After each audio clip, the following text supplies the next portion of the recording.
আমরা মানুষ নামের কলঙ্ক ঢাকা রাজধানীতে পিচ ডালা পথগুলোকে মানুষের রক্তে যারা রঞ্জিত করে দিল, শুধু তাই নয়, পৃথিবীর ইতিহাসে মানুষ দেখল লাশের উপরে একদল মানুষ নামের হায়না কেমন করে নৃত্য করে, ঠিক কিনা বলে।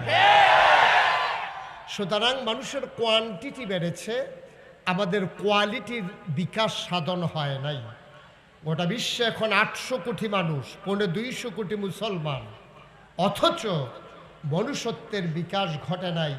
যদিও আমাদের অর্থনৈতিক সমৃদ্ধি অনেক ক্ষেত্রে এসেছে, আমাদের সোনের ঘরেরগুলো জায়গায় আমাদের টিনের ঘর হয়েছে, টিনের ঘরের জায়গায় আমাদের বিল্ডিং হয়েছে, আমাদের একতলা ভবনের জায়গায় 10 তলা ভবন হয়েছে। আমরা আর্থিকভাবে উন্নতি হয়েছি।